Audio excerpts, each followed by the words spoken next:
তওবা হলো পুরাপুরি ভাবে গুনাহ ছাড়িয়ে দেওয়ার নাম।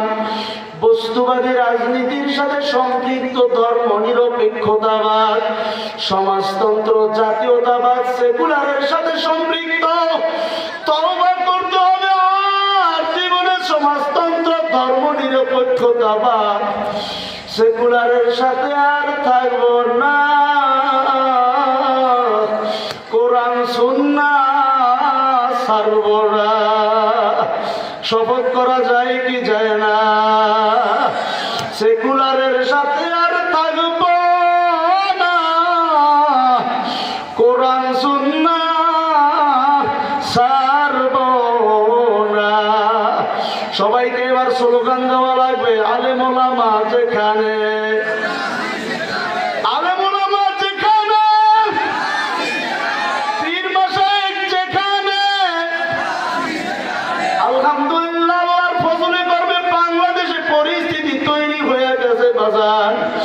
এই কালিমা গো মুসলমান, এখনো যদি না বুঝো আবারও তোদের উপরে জুলুম করবে ওই আরাকান, আফগান, কাশ্মীরের মতো। সেই অপেক্ষা করা লাগবে। আল্লাহ সুযোগ করিয়া দিয়েছে, ইসলামের বাহিরে যাওয়ার সুযোগ নাই। হে যুবক, আজকে দেখো নাই আজকের দৃশ্য? ওই যে ঢাকায় আজকে দেখলাম, আলহামদুলিল্লাহ বাংলাদেশে ইসলাম পন্থার সমস্ত শক্তি একত্রিত হয়ে গেছে। আজকে দেখলাম পীর সাহেব চরমনাই, ডক্টর শফিকুর রহমান, শাইখুল হাদিস আল্লামা মামুনুল হক সহ বাংলাদেশের সকল ইসলাম পন্থার শক্তিগুলো এক মঞ্চে। বলেন এটা খুশির বিষয় কি? খুশির বিষয় না। আর ঘাট দখলকারীকে বাংলাদেশ দখল করতে দেওয়া যাবে না। আর জায়গা দখলকারীকে বাংলাদেশ দখল করতে যাওয়া যাবে না। ফেসিবাদের দোসরদেরকে আর বাংলাদেশ দখল করতে দেওয়া যাবে না। যারা ফেসিবাদের উত্তরসূরি হইতে চাইবে, মনে করবেন যেখানে দুর্নীতি করিয়া ফেসিবাদ পালাইছে, ফেসিবাদের জায়গায় এখন যারা চাঁদাবাজি করবে, এখন যারা বাজার দখল করবে, এ বাবা তোমার সাথে আমার কোনো দলাদলি নাই, কিন্তু কোরআন হাদিসের কথা বলিয়া যায়, মানবা কি মানবা না জানি না, তুমি বুঝবে আর তোমার মাওলায় বুঝবে।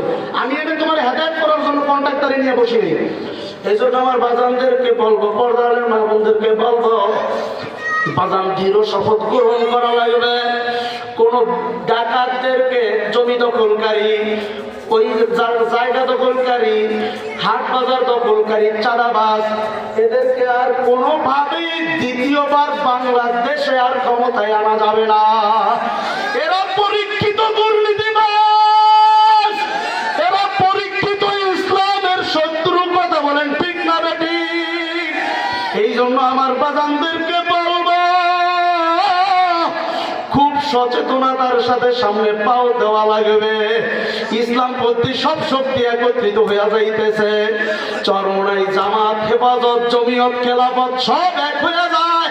বাতিলকে ছিটকে দিয়ে আস্ত পুরো বঙ্গোপসাগরে নিক্ষেপ করা লাগবে।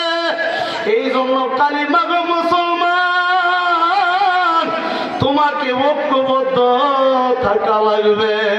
আর আকীদার প্রশ্ন নিয়ে কোনো ধাক্কা ধাক্কি নাই। কে নামাজ জোরে বললো, কে আসতে বললো, আমিন জোরে বললো, হাত বাংলো কি বাংলো না, আজান হয়ে গেছে এখনের উত্তর এই সারিয়া দিতেছি। এগুলো নিয়ে ধাক্কা ধাক্কির কোনো সুযোগ নাই। এই ওয়াদা কে কি করতে পারি?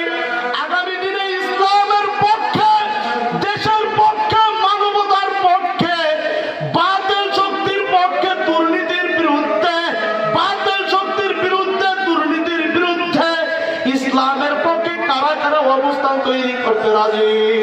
নারায়ে তাকবীর। আল্লাহ আপনি আমাকে সহ আমাদের সবাইকে কবুল করেন।